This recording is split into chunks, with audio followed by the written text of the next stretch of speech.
Hello everyone, మనం మాల్స్కి కానీ మెట్రోకి కానీ లేదా ఎయిర్పోర్ట్కి కానీ వెళ్ళినప్పుడు లగేజ్ స్కాన్ చేసే మిషన్ ఉంటుంది. అందులో ఏమేమి ఐటమ్స్ ఉన్నాయని ఎలా టెస్ట్ చేస్తారు? ల్యాప్టాప్స్ కానీ ట్యాబ్లెట్స్ కానీ తీయమంటారు. ఎందుకు? చైనాలో వరల్డ్స్ లార్జెస్ట్ జిగావాట్లో సోలార్ ప్యానెల్స్ కట్టడానికి రీజన్స్ ఏమేమి ఉంటాయి?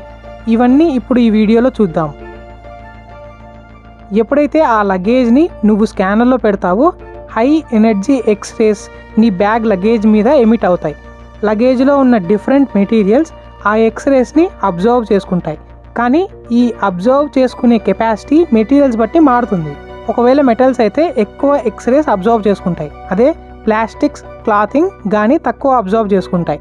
ఈ డేటా మొత్తం ఒక ఇమేజ్లా కన్వర్ట్ చేసి 3 కలర్స్లో చూపిస్తుంది. అవి ఆరెంజ్, గ్రీన్, బ్లూ. ఇమేజ్లో ఆరెంజ్ ఉందంటే లగేజ్లో ఆర్గానిక్ మెటీరియల్స్ ఉన్నాయని, లేదా గ్రీన్ ఉంటే ఇన్ఆర్గానిక్ మెటీరియల్స్ ఉన్నాయని, ఒకవేళ బ్లూ ఉంటే లగేజ్లో మెటల్స్ ఉన్నాయని అర్థం. ఈ కలర్స్ ద్వారా సెక్యూరిటీ ఆఫీసర్స్ లగేజ్లో ఏ ఐటమ్స్ ఉన్నాయని ఈజీగా ఐడెంటిఫై చేస్తారు. సరే, మరి సెక్యూరిటీ చెక్ చేసేటప్పుడు ల్యాప్టాప్స్ కానీ ట్యాబ్లెట్స్ కానీ ఎందుకు తీయమంటారో ఇప్పుడు చూద్దాం.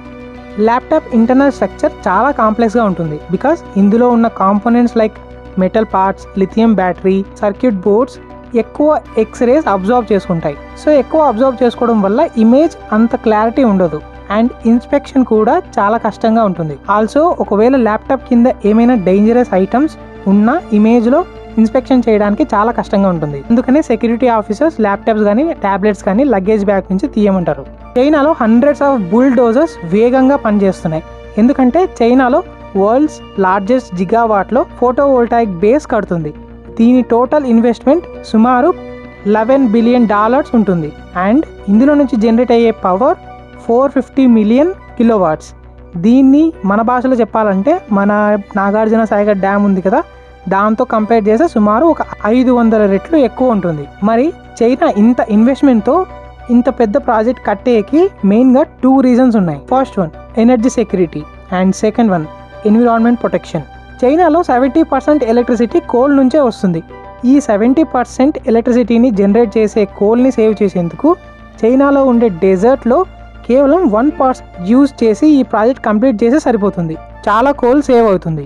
ఇన్ఫ్యాక్ట్ ఈ ప్రాజెక్ట్ కోల్ ఇష్యూ ఒకటే కాదు, ఎన్విరాన్మెంట్లో కూడా చాలా చేంజెస్ ఉంటాయి. అదేంటంటే సోలార్ ప్యానెల్స్ బ్లాక్ చేసే సన్లైట్ వల్ల డెజర్ట్ యొక్క సర్ఫేస్ టెంపరేచర్ తగ్గుతుంది. ఆల్సో వాటర్ ఎవాపరేషన్ కూడా తగ్గుతుంది. దీంతో గడ్డి కూడా వచ్చే ఛాన్స్ ఉంటుంది. ఈ ప్రాజెక్ట్లో మెయిన్ డిసడ్వాంటేజ్ ఏంటంటే డెజర్ట్ అంటేనే స్ట్రాంగ్గా విండ్స్ అండ్ ఫుల్గా శాండ్ ఉంటుంది కదా. సో సోలార్ ప్యానెల్స్ పై ఆ శాండ్ పడి ఎఫిషియన్సీ తగ్గిపోయే అవకాశం ఉంది. దీనికోసం సోలార్ ప్యానెల్స్ పైన క్లీన్ చేయడానికి ఒక ఆటోమేటిక్ క్లీనింగ్ సిస్టమ్ డెవలప్ చేశారు. దీనివల్ల మాన్యువల్ ఎఫెక్ట్ కూడా ఉండదు. సో ఇన్ఫర్మేషన్ నచ్చితే సబ్స్క్రైబ్ చేసుకోండి.